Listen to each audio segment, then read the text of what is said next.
गर्मी में गरीब बहू के 5 तरह के ठंडे ठंडे चटपटे पानी पूरी। सुबह का वक्त था जहां राधा का पति अपना पुराना टिफिन हाथ में लिए तैयार खड़ा था। अजी सुनते हो, आज थोड़ा संभल कर काम करना। कल कह रहे थे कि ऊंची दीवार पर चढ़ना है। ये टिफिन पकड़ो और दोपहर को समय पर खाना खा लेना। खाली पेट काम मत करना। अरे तुम फिक्र क्यों करती हो राधा, मैं कोई पहली बार थोड़े ना काम पर जा रहा हूँ। तुम बस घर का ध्यान रखना और माँ जी को समय पर पानी पिला देना। आज गर्मी ज्यादा लग रही है।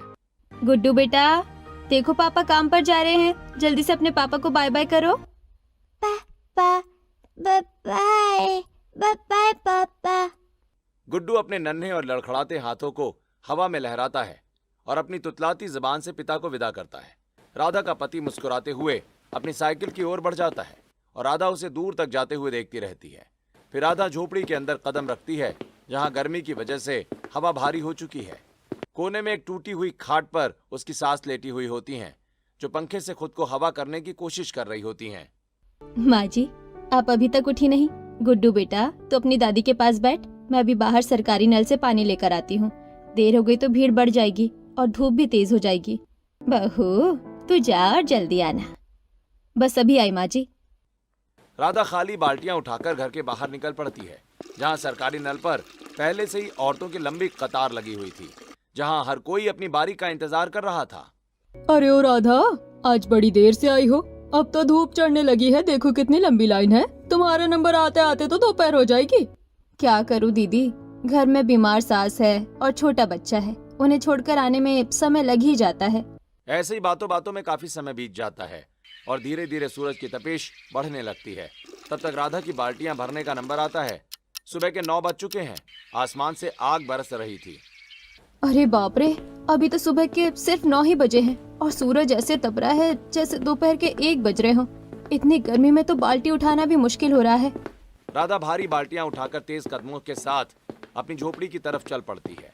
जैसे ही वो अंदर पहुंचती है, उस टीन की छत से आने वाली तपिश महसूस होती है, जहां उसकी सास और बेटा पसीने से तरबतर होकर बेहाल पड़े हैं। हे भगवान, ये टीन की छत तो भट्टी जैसी दहक रही है।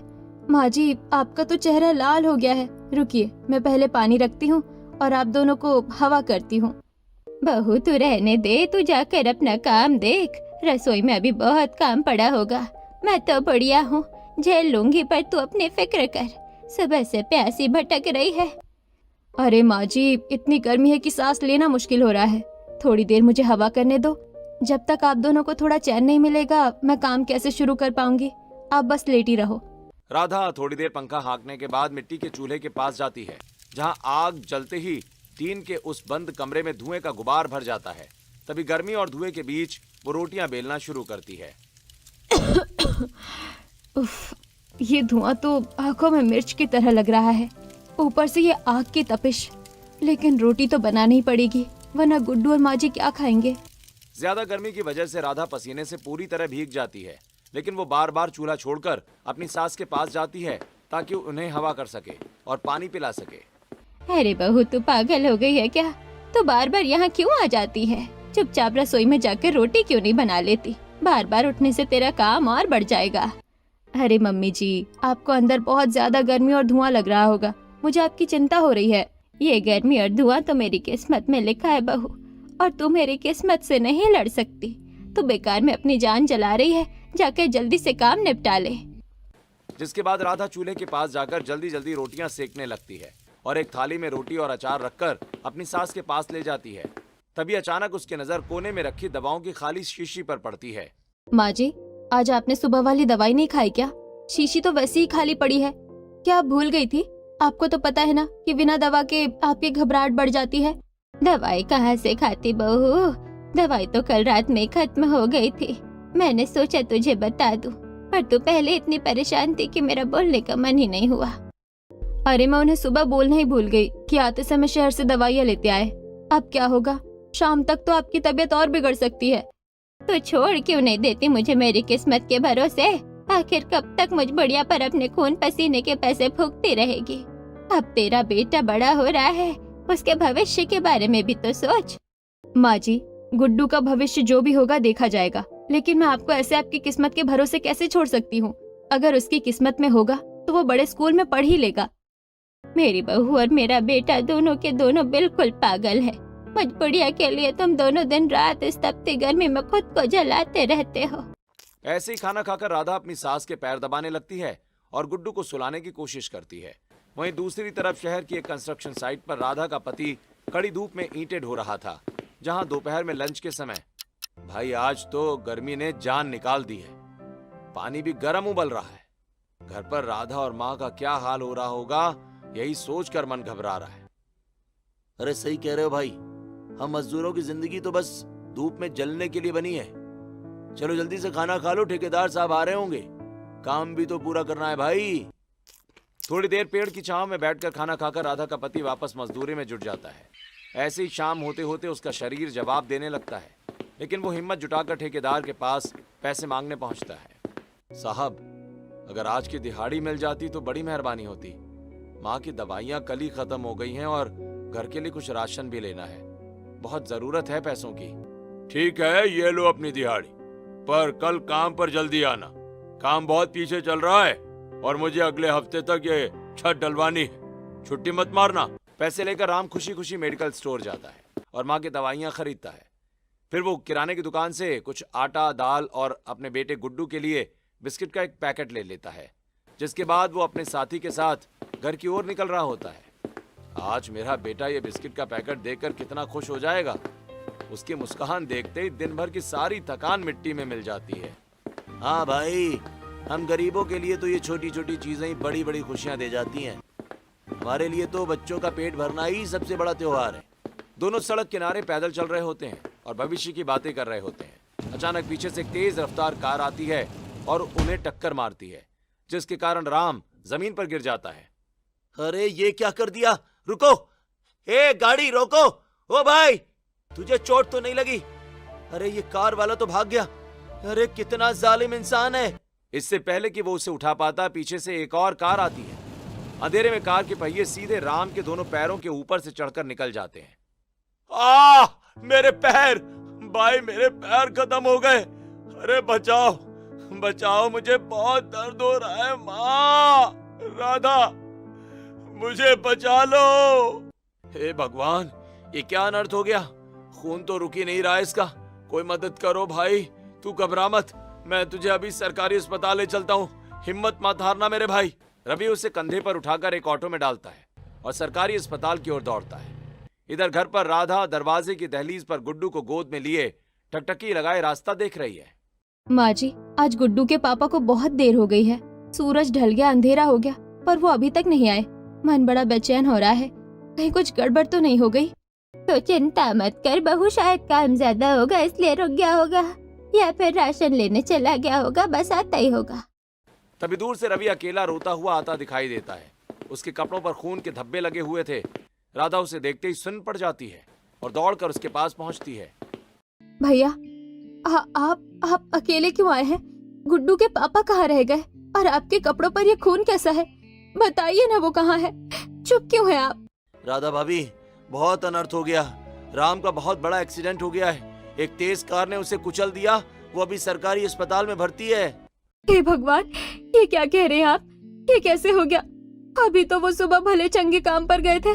माँ जी सुनिए, ये क्या हो गया हमारे साथ? राधा गुड्डू को सास की गोद में डालती है और बदहवास होकर अस्पताल की तरफ भागने लगती है। अस्पताल में पहुंचकर वो अपने पति को बेड पर पड़ा देखती है, जहां उसके दोनों पैर पर पट्टियां बंधी थी। ये क्या हाल बना लिया आपने अपना? मैंने कहा था ना कि संभल कर रहना। ये एक्सीडेंट कैसे हुआ? आप ठीक तो हो जाएंगे ना? बोलिए ना कुछ। राधा, दर्द बहुत हो रहा है। मुझे लगा था मैं घर आकर गुड्डू को बिस्कुट दूंगा, पर देखो मेरी तो किस्मत ही फूट गई। तभी डॉक्टर कमरे में आता है और राधा की ओर देखता है, जहां उसके चेहरे पर चिंता की लकीरें साफ दिखाई दे रही थीं। देखिए, इनका एक्सीडेंट बहुत ही बुरा हुआ है। इनके दोनों पैरों की हड्डियां बुरी तरह टूट चुकी थी, जिन्हें हमने ऑपरेशन करके थोड़ा जोड़ तो दिया है। कुछ दिनों में हड्डियां जुड़ भी जाएंगी। डॉक्टर साहब, फिर तो ये ठीक हो जाएंगे ना? ये फिर से चल पाएंगे? हमारे घर में कमाने वाले ये अकेले ही हैं। अगर ये ठीक नहीं हुए तो हम भूखे मर जाएंगे। बात को समझिए। हड्डियों तक सिग्नल पहुंचाने वाली जो नस होती है वो दब चुकी है। उसे खोलने के लिए एक बहुत बड़ा ऑपरेशन इनका करना पड़ेगा। जिसमें कम से कम लाख रुपए लगेंगे।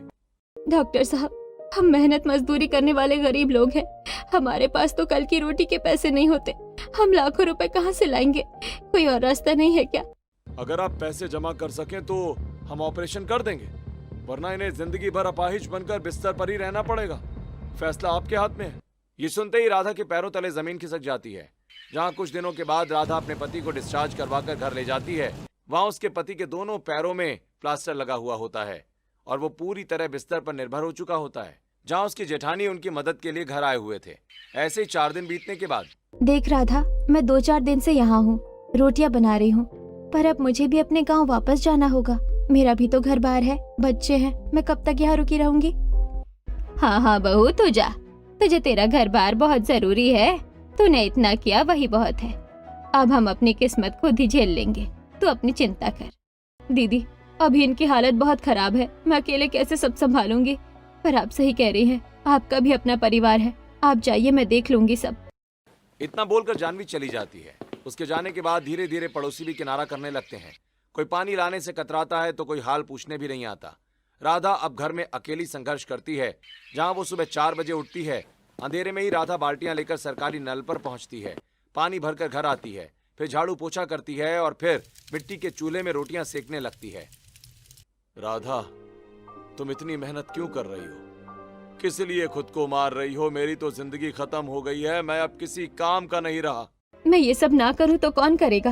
अगर खुदा न खास्ता मुझे कुछ हो जाता तो क्या आप मुझे ऐसे ही बेसहारा छोड़ देते? नहीं ना? तो फिर ऐसी बातें मत कीजिए।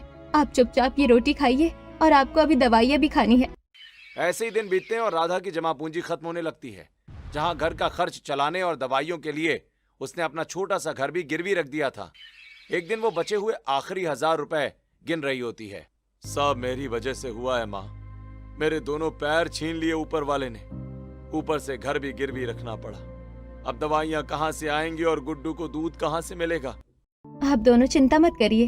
जब तक मैं जिंदा हूँ और मेरे हाथ पैर सही सलामत है, तब तक हमारे घर में भूखे मरने के दिन नहीं आएंगे। अब पैसे मैं कमाऊंगी।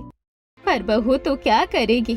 तूने तो कभी बाहर कदम भी नहीं रखा, तो पैसे कहाँ से लाएगी? जमाना बहुत खराब है, कोई किसी की मदद नहीं करता। मैं दूसरों के घरों में जाकर झाड़ू पोछा लगाऊंगी, बर्तन मांजूंगी। अगले दिन राधा गुड्डू को गोद में उठाकर अपनी कॉलोनी से दूर एक पॉश इलाके में पहुंचती है। वहां जाकर बड़े बड़े घर के दरवाजे खटखटाती है। साहब नमस्ते, मुझे काम की बहुत जरूरत है। मैं आपके घर का झाड़ू पोछा बर्तन सब कुछ अच्छे से कर दूंगी। आप मुझे काम पर रख लीजिए। नहीं नहीं, हमारे यहाँ पहले से ही काम करने वाली लगी हुई है भाई। और वैसे भी तुम ये छोटे बच्चे को लेकर काम कैसे करोगी? जाओ यहाँ से, समय बर्बाद मत करो। राधा हार नहीं मानती और दूसरे घर का दरवाजा खटखटाती है।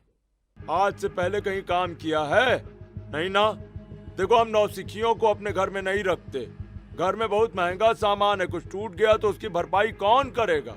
जाओ यहाँ से। साहब, मैं बहुत सावधानी से काम करूंगी। मुझे बस एक मौका दीजिए। मेरे घर में सब बीमार हैं। मुझे पैसों की बहुत सख्त जरूरत है। प्लीज मना मत कीजिए।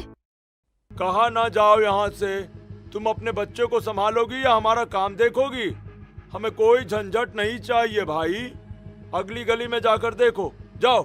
दोपहर की चिलचिलाती धूप में राधा पसीने से लथपथ होकर घर वापस चली आती है, जहाँ वो फिर से उसी धुएं वाली रसोई में खाना बनाने लगती है। अचानक उसकी नजर कोने में रखी पुरानी सिलाई मशीन पर पड़ती है। काम तो मुझे किसी घर में नहीं मिला, सबने मना कर दिया। पर ये सिलाई मशीन माँ जी, मैं इस मशीन को साफ करके सिलाई का काम शुरू करूंगी। शायद इससे कुछ गुजारा हो जाए। ये तो बहुत अच्छा विचार है बहू। तो बचपन में सिलाई सीखती थी ना, पूरे मोहल्ले में बता दे, शायद कोई कपड़े सिलने के लिए दे जाए। कम से कम घर बैठे कुछ तो आएगा। राधा पूरे उत्साह के साथ मशीन साफ करती है और मोहल्ले में खबर फैला देती है। कुछ औरतें मदद के तौर पर अपने ब्लाउज सिलने के लिए दे जाती हैं, लेकिन जैसे ही राधा सिलाई शुरू करती है, मशीन बार बार धागा काटने लगती है। अरे, ये फिर से धागा टूट गया। ये मशीन भी बहुत पुरानी हो चुकी है, इसमें जंग लग गया है। अब मैं सिलाई कैसे पूरी करूंगी? ग्राहक तो कल ही कपड़े लेने आएंगे।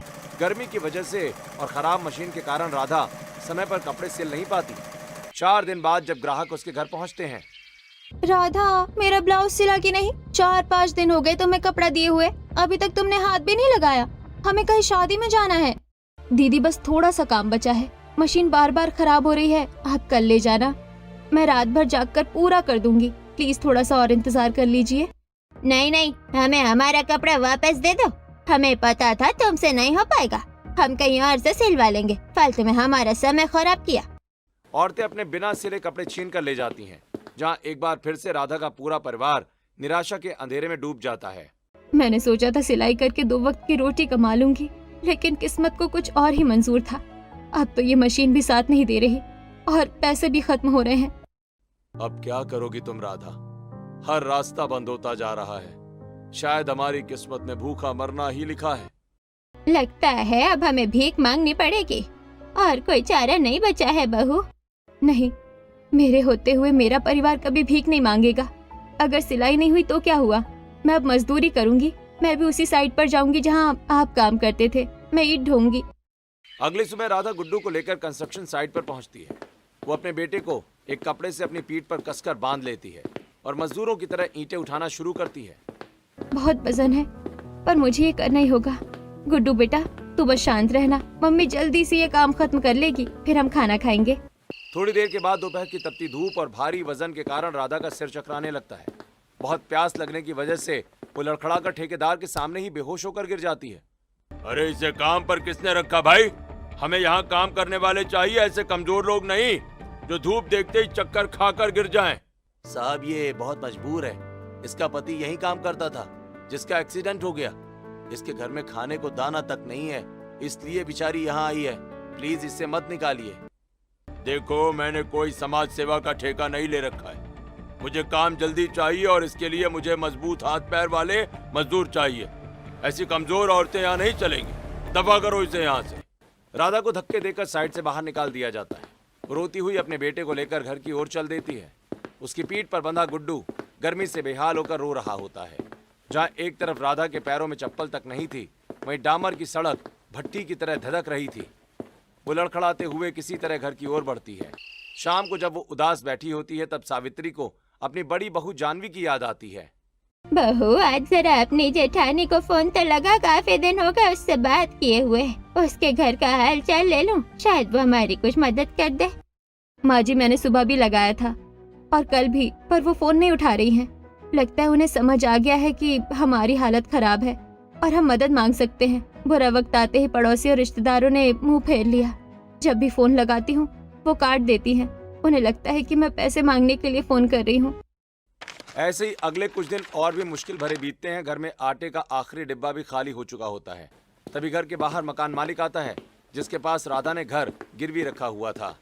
अरे ओ राधा, बाहर निकल, बहुत दिन हो गए तुम्हारे ड्रामा देखते हुए। मुझे मेरा कर्जा वापस चाहिए, वरना आज मैं इस घर में ताला लगा दूंगा और तुम सबको बाहर फेंक दूंगा।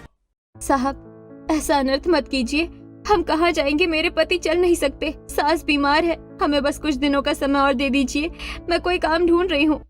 देखो राधा, मैं भी कोई जल्लाद नहीं हूँ, पर मेरा भी तो अपना खर्च है ना। चलो ठीक है, सिर्फ कुछ दिनों का समय और दे रहा हूँ, क्योंकि अब इस घर का भगवान ही मालिक है। मकान मालिक बड़बड़ाता हुआ चला जाता है। राधा सिर पकड़कर दहलीज पर बैठ जाती है। तभी गली से एक पानी पूरी वाले की आवाज आती है। चटपटे गोलगप्पे, पानी बताशे ले लो। उसे देखकर सावित्री राधा से कहती है, बहू तू एक काम क्यों नहीं करती? तू कब तक दूसरों के आगे हाथ फैलाएगी? तू खुद का कोई काम शुरू कर दे। कौन सा काम माँ जी? मेरे पास तो फूटी कौड़ी भी नहीं बची है और मैं क्या कर सकती हूँ? तो ये पानी पूरी बेचने का काम शुरू कर दे। मेरे मायके में चाट का ही काम होता था, मुझे मसालों की बहुत अच्छी समझ है। तो ठेला लगा, मैं घर पर मसाला बना दूंगी। नहीं माँ जी, मैं ये काम नहीं करूँगी। भला गैर मर्दों की भीड़ के बीच में अकेले कैसे खड़ी रहूंगी? देख बहू, जब पेट में दाना नहीं होता तो ये इज्जत तुझे रोटी नहीं खिलाएगी। नहीं माँ जी, मैं कोई और काम ढूंढ लूंगी। राधा फिर से काम की तलाश में निकलती है। हर जगह से उसे दुत्कार ही मिलती है। शाम को जब वो खाली हाथ घर लौटती है, तब घर में गुड्डू भूख से बिलख रहा होता है। ऐसे ही अगले दिन सुबह के 10 बज रहे होते हैं और राधा फिर से सिर पकड़कर बैठी हुई होती है। देख बहू, तेरा बेटा भूख से निढाल हो रहा है, दवाइयाँ खत्म है, अगर परिवार ही नहीं बचेगा तो तेरी इज्जत किस काम की? आप सही कह रही है माँ जी, मैं हार गई। अपनी इज्जत बचाने के चक्कर में मैं अपने बच्चे को भूखा मार रही हूँ। मैं तैयार हूँ, मैं पानी पूरी बेचूंगी, पर हमारे पास तो सामान खरीदने के पैसे भी नहीं है। तू घबरा मत, ये देख मेरे पास ये चांदी की एक छोटी चूड़ी बची है। इस समय चांदी महंगी है, तू जा और सुनार के पास इन्हें गिरवी रख दे। नहीं माँ जी, ये तो आपकी आखिरी निशानी है, मैं इसे नहीं बेच सकती। तभी राधा अपने पैरों की तरफ देखकर ऐसा करती हूँ, मैं अपनी इन पायलों को गिरवी रख देती हूँ। राधा तुरंत सुनार के पास जाकर जेवर गिरवी रख देती है और कुछ पैसे लेकर सबसे पहले एक पुराना हाथ ठेला खरीदती है और उसे खींचकर घर लाती है। माँ जी, ठेला तो मैं ले आई हूँ। हाँ बहू, ये तो बहुत अच्छा है। तभी गली में एक मटके वाले को आता देख जा उस मटके वाले को रोक और एक बड़ा सा मिट्टी का घड़ा ले आ। मिट्टी के घड़े में पानी ज्यादा ठंडा और स्वादिष्ट रहता है। राधा मटके वाले के पास जाकर मटका खरीदती है। उसकी सास घर के पुराने पीतल के बर्तनों को बाहर निकालती हैं जो धूल खा रहे थे।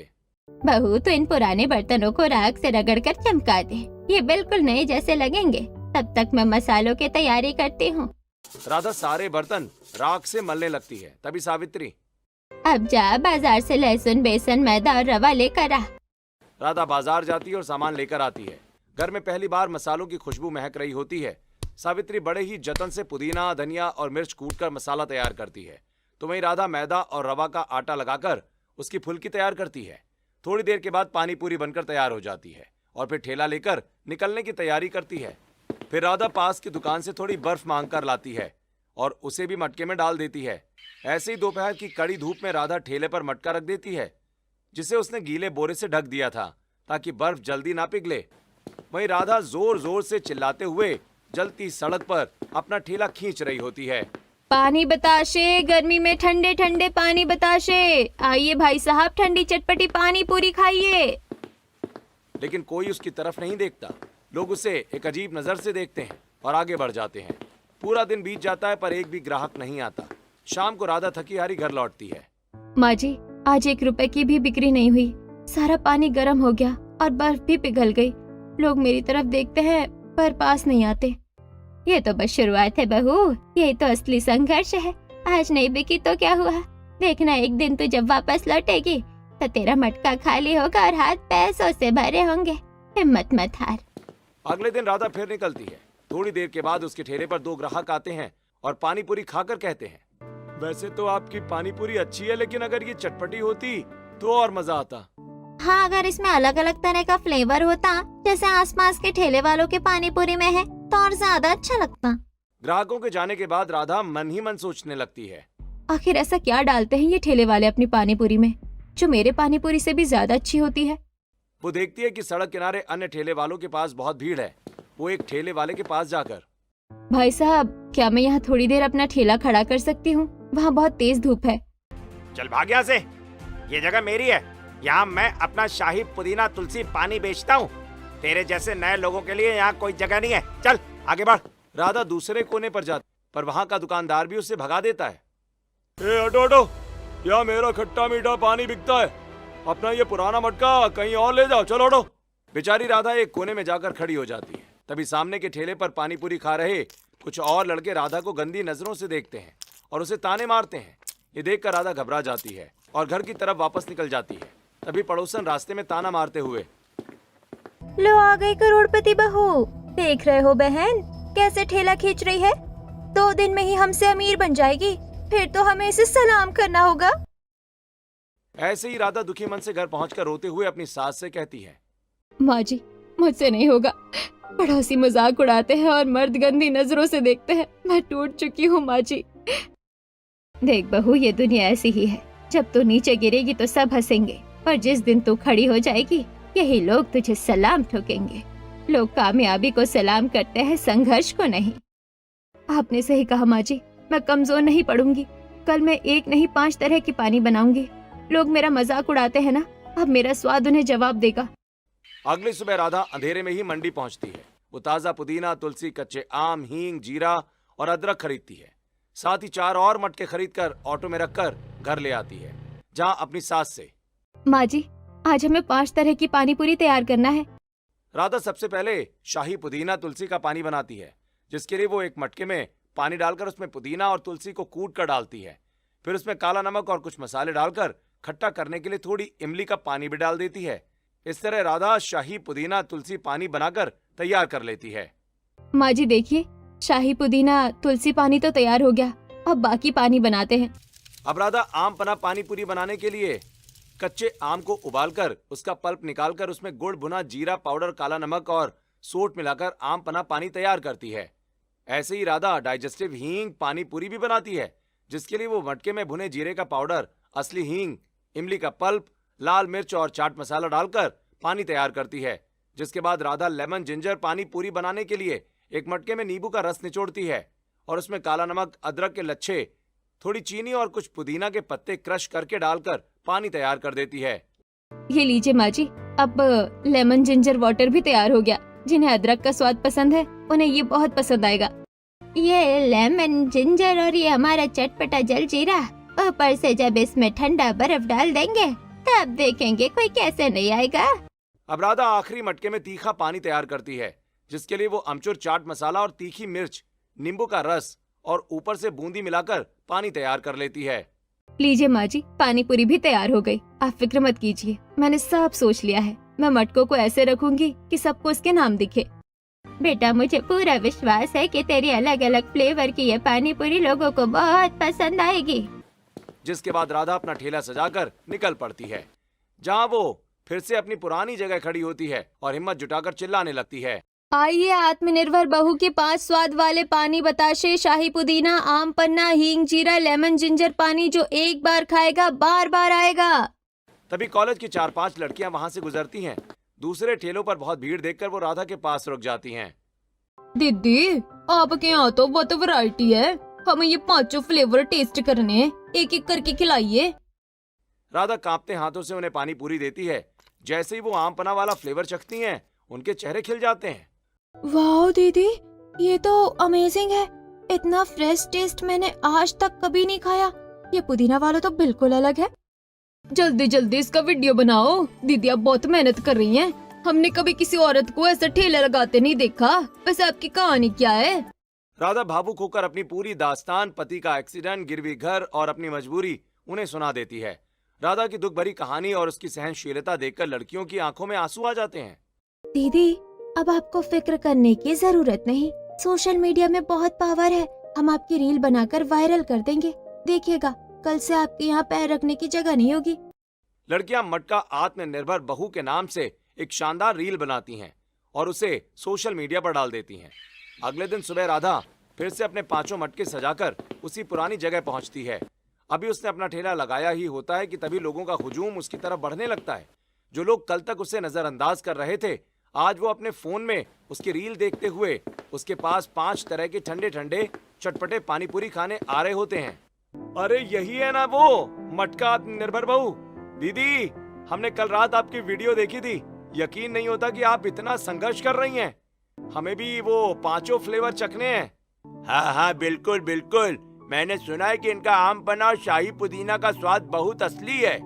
दीदी, हमारे लिए भी 2 प्लेट लगा दीजिए। बिल्कुल ठंडा पानी डालना। बस अभी देती हूँ भैया। ये लीजिए शाही पुदीना और ये तीखा हींग जीरा। पानी बिल्कुल ठंडा है। मटके की तासीर ही ऐसी होती है।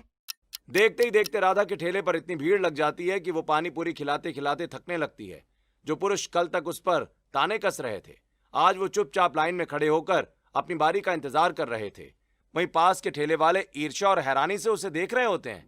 शाम होने से पहले ही राधा के 5 मटके खाली हो जाते हैं। उसकी पूरियां खत्म हो चुकी हैं। वो गर्व के साथ अपना खाली ठेला खींचकर घर वापस आती है। मोहल्ले की वही औरतें जो ताना मारती थीं, आज चकित होकर उसे देख रही थीं। जहां घर पहुंचकर राधा, माँ जी देखिए, आज मेरा सारा सामान खत्म हो गया। लोगों को मेरे 5 फ्लेवर बहुत पसंद आए। आज कमाई भी बहुत अच्छी हुई है। मैंने कहा था ना बहू, संघर्ष तेरा था, इसीलिए कामयाबी भी तेरी होगी। ये देख, तेरी सफलता ने उन लोगों के मुंह बंद कर दिए जो कल तक तुझे नीचा दिखा रहे थे। धीरे धीरे दिन बीतते हैं और राधा के घर के हालात सुधरने लगते हैं। अब उसके पास इतने पैसे आने लगे कि वो घर की जरूरतों को पूरा कर सके। एक दोपहर वो बाजार से एक बड़ा सा डिब्बा लेकर घर पहुंचती है। माँ जी, गुड्डू के पापा, देखिए मैं क्या लाई हूँ। इस टीन की छत में आप दोनों का बुरा हाल होता था। अब आपको इस गर्मी में रहने की कोई जरूरत नहीं है। अरे ये तो कूलर है राधा, पर इसके लिए तो बहुत पैसे लगे होंगे। तुमने इतनी जल्दी इतने पैसे कैसे जोड़ लिए? सब ऊपर वाले की कृपा है और माँ जी के मसालों का जादू है। अब कूलर चालू कीजिए और चैन की नींद लीजिए। अब हमारी गरीबी के दिन खत्म होने वाले हैं। राधा यही नहीं रुकती, वो अपने पति और सास का इलाज शहर के सबसे बड़े अस्पताल में शुरू करवाती है। समय बीतता है और राधा के संघर्ष का फल मिलने लगता है। ऐसे ही 2 साल बाद वाह बहू, तूने तो कमाल ही कर दिया। पानी बताशे बेचकर तूने अपने पति को फिर से अपने पैरों पर खड़ा कर दिया। मुझे तो यकीन ही नहीं होता कि हम उस नर्क से बाहर निकल आए हैं। राधा, अगर तुम हिम्मत ना दिखाती तो आज मैं बिस्तर पर पड़ा दम तोड़ चुका होता। तुमने मेरा घर, मेरी इज्जत और मेरी सेहत सब वापस लौटा दिया राधा। ये मैंने अकेले नहीं किया, आपकी हिम्मत और माँ जी के आशीर्वाद ने मुझे रास्ता दिखाया। अब देखिए, मैंने गिरवी रखा घर और जेवर भी छुड़वा लिए हैं। अब हम फिर से अपने घर के मालिक हैं। राधा अब सिर्फ एक ठेले वाली नहीं रही। उसकी लोकप्रियता इतनी बढ़ गई थी कि वो उसी जगह पर एक पक्की दुकान ले लेती है, जहां दुकान के बोर्ड पर बड़े अक्षरों में लिखा था, राधा के 5 तरह के ठंडे ठंडे चटपटे पानी पूरी। अजी, आप कैश काउंटर पर बैठिए, अब आपको ज्यादा चलने की जरूरत नहीं है। तुम फिक्र मत करो राधा, मैं सब संभाल लूंगा। देखो, ग्राहकों की लाइन अभी से लगने लगी है। लोग दूर दूर से तुम्हारे 5 तरह के ठंडे ठंडे चटपटे पानी पूरी खाने आ रहे हैं। ऐसे ही राधा मुस्कुराते हुए ग्राहकों को पानी पूरी खिलाने में जुट जाती है। उसकी मेहनत, 5 तरह के ठंडे पानी और कभी ना हार मानने वाली जिद ने उसे सच में आत्मनिर्भर बना दिया था। कहानी एक सुखद और प्रेरणादायक मोड़ पर समाप्त होती है।